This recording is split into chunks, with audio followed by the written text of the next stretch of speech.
Welcome to this explainer. Today, we're diving deep into the invisible mechanics of the internet.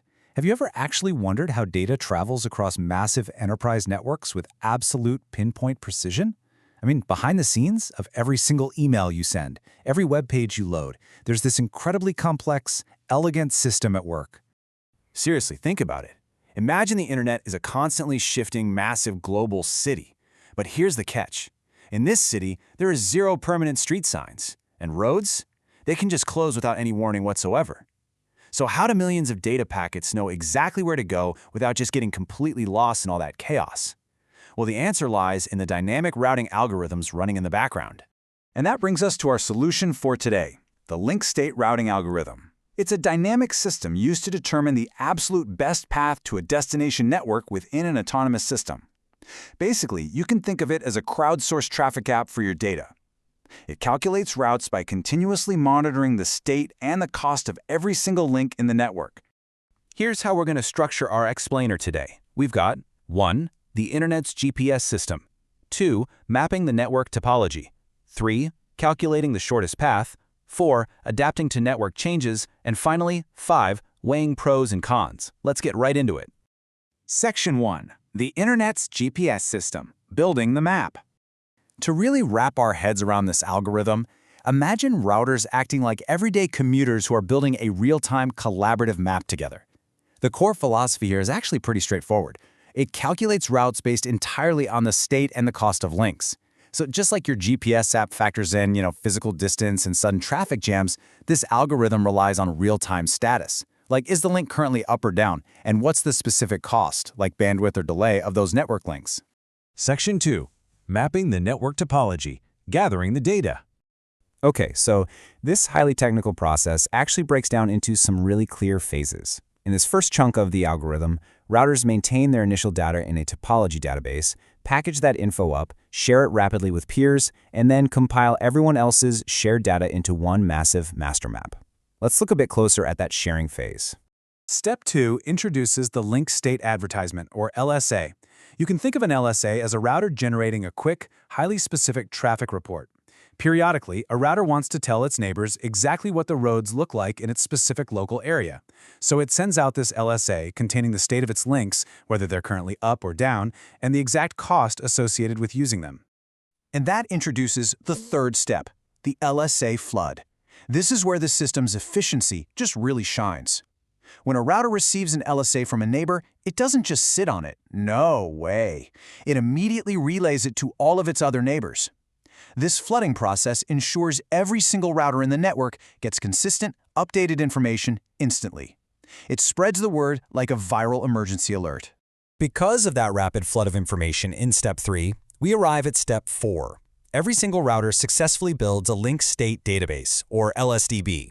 As they receive all those flooded LSAs, they're constantly updating their internal databases. The result here? Every router now possesses a complete, identical, bird's-eye view of the entire network's topology. They literally all have the exact same map. Section 3. Calculating the shortest path. Finding the best route. Now, we transition from simply having a great map to actually computing the absolute fastest route. In this routing phase, which spans steps 5 through 7, things become highly methodical. The router independently calculates the best path, writes down turn-by-turn instructions, and finally forwards the data packets. Step 5 is the creation of the shortest path tree. Using the complete network map from its Link State database, each router runs a shortest path algorithm, most commonly the famous Dijkstra's algorithm. Fun fact, this was conceived by computer scientist Dijkstra in 1956 in just 20 minutes over coffee. This complex math allows the router to generate a shortest path tree, showing the optimal routes to all possible destinations. It's exactly like that thick blue highlighted route your GPS draws on your screen right before you start driving. So the crucial point is how the router applies this tree. In Step 6, the router constructs its routing table based on that shortest path tree. The routing table is basically a set of precise instructions specifying the next hop router for every destination network.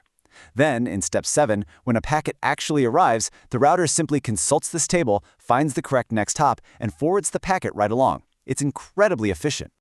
Section 4. Adapting to network changes. Recalculating. But as we all know, networks are not perfectly stable.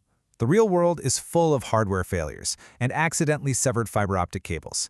So how does the network avoid dropping all of your data if a link suddenly breaks or a router just completely fails? Well, the moment a link state changes, say a cable gets cut, the affected router immediately generates a brand new LSA, reflecting this failure. This new LSA floods the network instantly. Every router updates its database and triggers a massive network-wide recalculation of the shortest path tree using Dijkstra's algorithm. Routing tables update, seamlessly routing traffic around the problem area in fractions of a millisecond. It's almost like magic. Section 5. Weighing pros and cons. Is it worth it? Why do engineers even choose this? Well, the advantages are massive. Link state routing scales beautifully to larger networks. It also converges, meaning reacting to changes and updating the network much faster than older distance vector algorithms like RIP. Plus, it provides an incredibly accurate topology map. But the trade-offs are definitely real. Maintaining a massive database and constantly running Dijkstra's algorithm requires significantly higher CPU power and memory, and it's undeniably more complex for IT teams to configure. Still, despite those high resource demands, its incredible speed and accuracy make the link state routing algorithm a fundamental component of major protocols like OSPF, or Open Shortest Path First.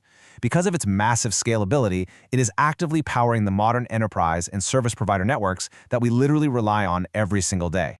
So, I want to leave you with this thought. The next time you click a link and a web page loads instantly, pause and just consider the invisible, continuous calculations happening across the globe.